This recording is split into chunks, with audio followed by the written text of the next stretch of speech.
Thank you so much, Ian, for the introduction. I'm happy to be here today to help guide this important conversation around the resources and tools which help us connect and navigate the financial aspects of living and working as an artist. As many of you know and have experienced firsthand, artists have been heavily impacted by the global pandemic. The reasons are numerous. You can watch an episode 1 where we talked about how to manage disruption and share tools and technologies that artists can incorporate into their work to transition to the digital. Some of those disruptions that we've experienced include the reality that museums, galleries, and public spaces that showcase the arts have moved to appointment or been shut down completely. Programming and exhibitions have slowed or stopped completely. So many artists saw not only an impact in their creative work and their exhibition opportunities, but also secondary sources of income that support their work along the way.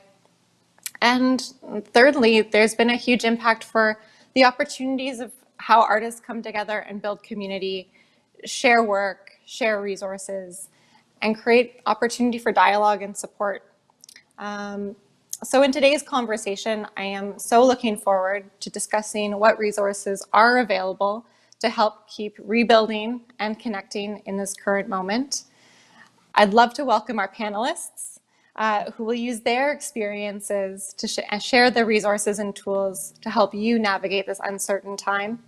If you could each please tell us a little bit about yourself, your organization, or how you and your organization have been impacted by this pandemic directly, that would be a wonderful way to start the conversation.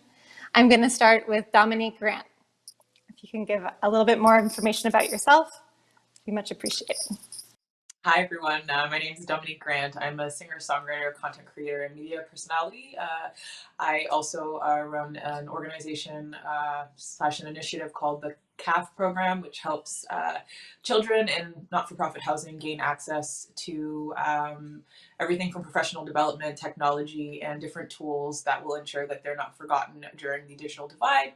But I am a singer-songwriter, and that is what I love doing. And of course, advising artists on how they can just develop the right mindset as they continue to find success. Absolutely. I think that initial mindset is such an important approach that I'm looking forward to speaking about a little bit later. Anna Serrano from OCADU, President and Vice Chancellor. Thanks. Yes.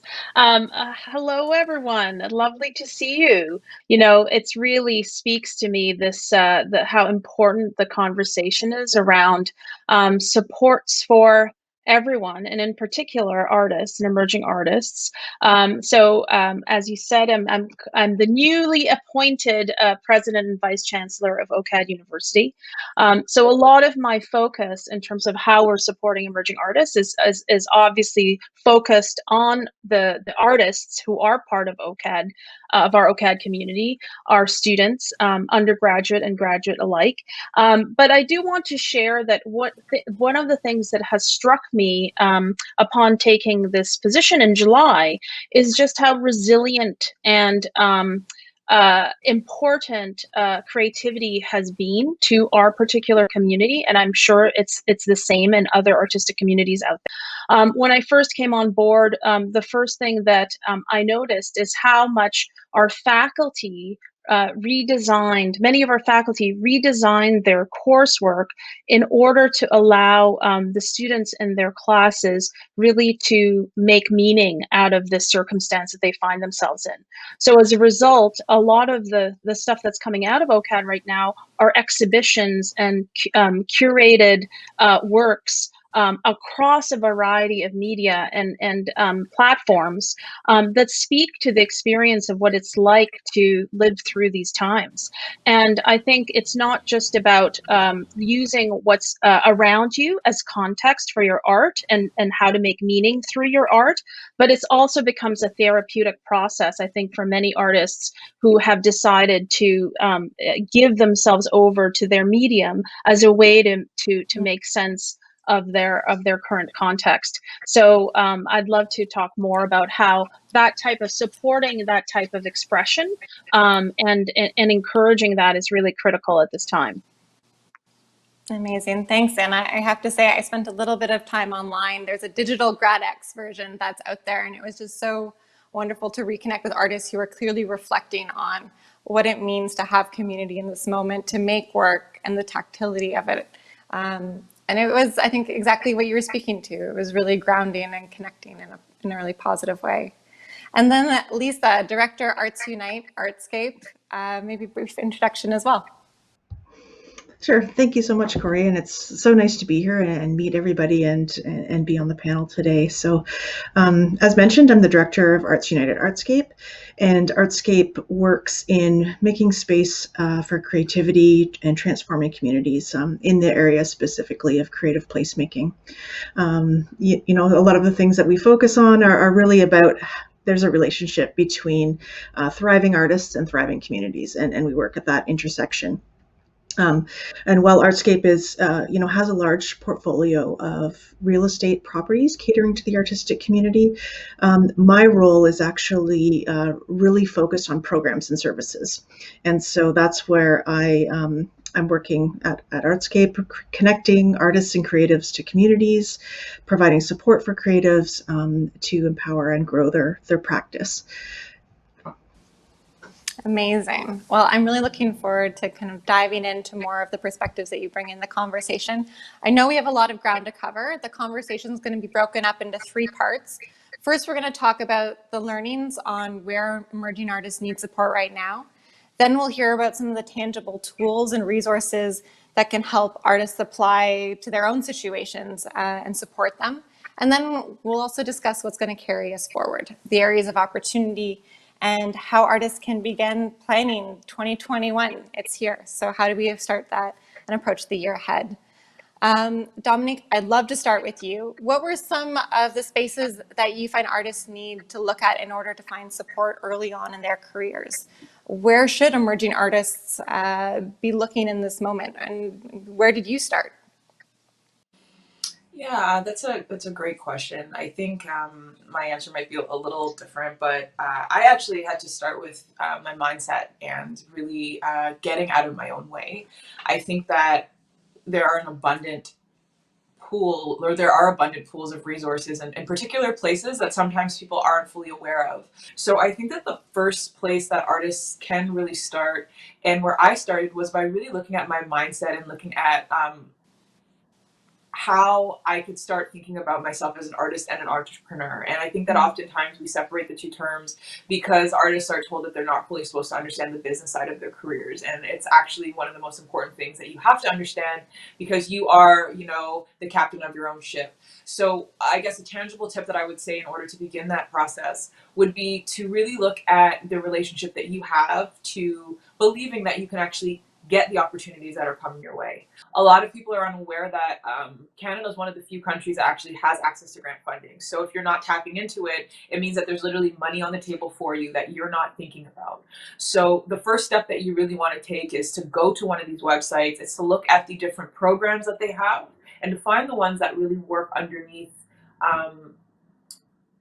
whatever, you know, medium it is that you are operating in. And then it's just to reach out to the granting officer and to ask those questions. I think just the final piece of this, and I think the 3 key takeaways that I hope you can receive from this is 1, start with your mindset and your relationship to what you believe is possible. Really be clear on the vision that you want. The second thing that you want to just do is say, hey, what skills do I need to develop in order to make sure that I can attain these? And in walking into a space where I have to be able to start applying for money on my own, accepting that a no is going to be a part of getting better at writing. And then the third thing is just really being open to using grant funding as a component of what you're going to use in order to help fund your career. I think that's a really lovely summary of the kind of the importance of that self-reflection and understanding, you know, what is it that's sparking us to make as artists and to think about our connection, but also to set that groundwork and create the structure that'll allow you to do that internal work as well. And Dominique, you mentioned the importance of, you know, teachers for you early on as resources and as mentors to help understand that network of support structure. And I'm curious, knowing that you're at OCAD, your relationship to thinking about mentorship and building those structures for success, what's top of mind when you think about that next generation of artists? That's a really, really great question. And as Canada's largest and oldest art and design university, I think it's really there's the sort of problem of being stuck with that type of legacy, and thinking, well, we're the largest and oldest art and design university, so we can just continue to do what we've always done, right? But the good news is that we have a lot of really, really smart people in the university, not least of all folks like Zev, who runs the Center for Emerging Artists and Designers, and our wonderful Vice President of Students and Student Services and International, who are thinking through the role of the university beyond just scholarship, both at the undergraduate and graduate level, but really as a core piece of social infrastructure that's supposed to really provide those support systems. The challenges that the pandemic has shown us, if we don't actually move in a collective way, if we don't move in this kind of collaborative fashion. So the nature of having a young artist, singer, songwriter in the Zoom box with an RBC curator, an Artscape, and myself, this is actually what it's all about right now. It's about all of us looking together to see how we can create the supportive infrastructures for young people to thrive and to actually do the kind of really important work that they need to do, not just to do their artwork, but to develop the experiences that obviously the society needs. Because the one thing that the pandemic, I think, has shown us is there's no way we would have lasted those first 4 to 6 months had it not been for the artists giving of their work to everyone, sharing with people on Facebook or Twitter or whatever it was, and making people feel good, making people feel loved. And we can't actually discount the importance of that. So it's really critical that as an institution like OCAD or Artscape or RBC, that we all see that we have a critical role to create those supportive foundations to make people like Dominique be successful in the future. No, absolutely. And I think when you're talking about that, the importance of artists within community, obviously there is the artist community of peers who are looking at opportunities, but also the reminder that the arts and artists are part of a broader community that's in constant dialogue. And I think the more I look at things like City of Toronto initiatives that you mentioned and look across the country, I feel like there are opportunities also stemming from a realization of this need for the connection that art does bring in a really sincere way. And I think that the resources to allow artists to kind of connect back are continuing to grow as those opportunities come forward. Lisa, I think I'm curious your thoughts, because I know that you've had a lot of really direct relationships with artists in the community who are looking for those opportunities and have also been kind of really directly affected by some opportunities changing and shifting over the past year. Maybe you can speak a little bit about grant writing, where you can find these platforms, and some of the resources that you're coming across along the way. Sure. Yeah, and I think I've discovered the disadvantage of going last in this panel, because everyone else has been so smart and said so many great things. But I think I can kind of fit right in the tactics piece. And so what we found actually completely supports Dominique's experience in that a lot of the artists have accessed our website, Arts Unite, seeking support in grant writing, and a number of folks like our grants database gets some of the highest hits out of the entire site. So, folks are looking for those opportunities, but then also, how do you submit a successful application? And I think Anna mentioned this, where it's, or maybe it was Dominique mentioned that, a rejection doesn't mean that that's a lost opportunity. It means that you have an opportunity to ask for feedback, and that'll always help you develop your pitch for the next granting cycle, or even with another organization. And so where we've tried to create a resource at Arts Unite is really about these databases. So we've made a database for granting and funding systems, and then you can actually search by a number of different search terms. So you can search by what's applicable to you, your specific artistic practice. You can search by council, you can search by corporations, you can search by small arts organizations, or all of those. And we've also recognized that there is kind of a gap in knowledge about how the funding ecosystem works. So there's a lot of information about how to navigate that too, like where those opportunities exist, what the big organizations are versus what the councils are, what each specializes in, and really to help you hone where you're going to find those opportunities for yourself.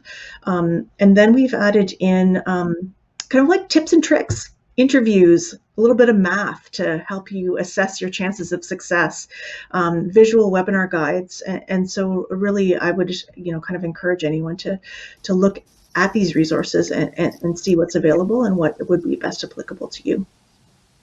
Amazing. I think, the kind of culmination of resources can at times always feel a little bit overwhelming, but I think there's a really wonderful breakdown to be able to filter and sort and find your place within that. I'm really curious how you are all seeing this adapting and what you feel like this means for renewal and digitization in the arts sector. And what can artists do to ensure that they're engaging with digital in a way that's meaningfully supportive of their practice and their intents as makers? Lisa, I'd love to start with you. What's the mindset to go into at this time? About 40% of our community was going to be facing food insecurity within just a few weeks. And the community was really overwhelmed at just kind of the amount of information, didn't know where to start. Like I had someone ask me, how do I access a food bank? And so really that's where we started. We started thinking about that as the context and mobilizing our teams at Artscape to really develop a constellation of support programs. I think we also discovered that there's sort of like two different areas of need within digital. And one is some artists hadn't been working digitally. So they were completely struggling with, what is this technology? What are these tools? How do I adapt my work to this new framework? Some didn't even have social accounts. So when we're looking at the artists using digital tools now, we're seeing, I'm seeing at Artscape and sort of within our engagement with the community, varying levels of success and using these tools to various ends. Asking yourself why you're using this digital medium for the first time. Like, why are you telling the story in this way?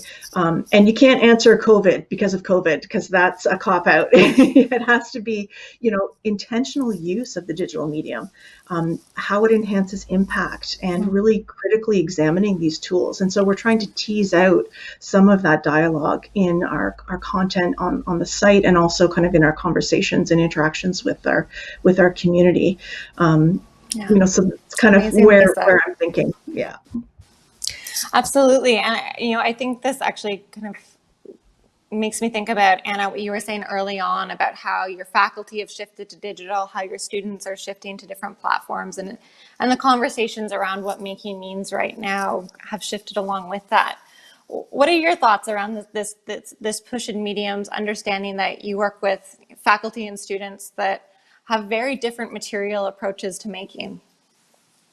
Essentially, digital is not a singular thing. It's like it's a set of enabling technologies, okay, that could change the way the business model of arts is articulated, okay. And so when Lisa talks about the creation of social media accounts, or the development of direct-to-consumer buying or selling patterns, and even digital itself is a set of different media, because you have digital media that's exclusively visual. You have digital media that's exclusively interactive, so it's all around interaction design, oral, etc. So when we think of it as a set of media types, hybrid or interdisciplinary or not, then that takes a certain type of a way of thinking about what you're trying to make, and looking at the affordances that you're working with in order to create the best possible experience for your audience.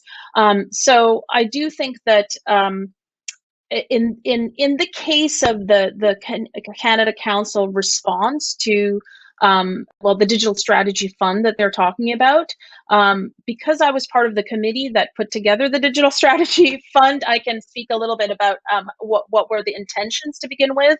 And I think the intention was really to see how the entire sector could start to deploy digital technologies in ways that would help support business model and a more sustainable way of moving across a variety of opportunities that the arts sector may not have had in the past. And knowing, which, as Lisa said, that digital arts, integrative media has been a core kind of site of excellence in Canada for a very long time, and lots of artists have actually done tremendous work in this space. And Dominique, I think this goes right back to you as an artist that's working and making and outputting to a community and to an audience in this moment. How are you finding this navigation? What are some of the challenges? What are the spaces where you are seeing solutions that are working for you? Well, I think to start, I just want to acknowledge, like, for every artist who has had to pivot and has had to figure things out, it isn't the easiest right now. There's a lot of things that, we're having to be forced to learn and to develop, and to just doing more, from running your socials. If you have a team, that's great, but not every artist does. So having to create art, having to be authentic to it, having to manage a team, just having to do so many things that take away from just creating. So I just want to acknowledge that isn't always easy, and some of the challenges that artists are having is really balancing their mental health right now. I think, yes, a shift to digital has been coming for a long time, and every artist needs to be online. Every artist needs to be doing things digitally. And I'm not surprised that there was such a high volume of applicants and successful applicants from the fund that you mentioned. I think with that, it means that people are working from their homes. They're having to be online for longer durations of time, and they're having to navigate an influx of even more people in the digital space, and having to try to be seen. And I think that juggling of wanting to be seen, wanting to be heard, and wanting to stay true and authentic to what you're creating is what is causing a lot of artists to have some difficulty. I want to just encourage everyone, although funding and all of the things that we're talking about can feel a little daunting with everything else that's coming in, and just take a deep breath altogether. Whew. It is going to be something that's going to just like allow us to really move forward. And then I think the final piece that I want to acknowledge, and I hope like this is just for organizations that are watching and for people that are looking to really create meaningful art in a time where we're balancing digital with everything else. Access is something that we can all talk about more. Access to people with varying disabilities, access to people who don't actually have the technology to fully be able to receive all of the training and the information that's happening online. Oftentimes we just assume that if we shift to digital and we create programs and grants, that everyone's going to be able to access them. And there are actually people that are talented artists but don't have access to the basic technology to participate. They're in particular communities, and they also are very large communities. So I would just challenge everyone, in another layer of our just mindfulness, is to really think about how we can go a step beyond just creating funding and just looking at access to funding, but also creating programming that reaches everyone and doesn't assume that everyone has access to particular things. Thank you all for your generosity and your time and thoughts. I know you're all doing such amazing work independently, and it's really been a privilege to be able to speak to the three of you today and bring that together. That's all the time we have, and I know these insights are going to be incredibly useful to everyone listening at home. Passionate artists who are dedicated to their craft. By staying connected and continuing to have important conversations like this, I know we can get through the challenging times ahead. I'm sure there'll be more new ways of looking that come forward. And I'm looking forward to continuing to guide and support you along the way through future episodes of the RBC Emerging Artist Academy. And we will be sharing a list of so many of the resources that were mentioned by our panelists today. So for everyone that's listening in, please look for that as well. I'll pass things back over to Ian.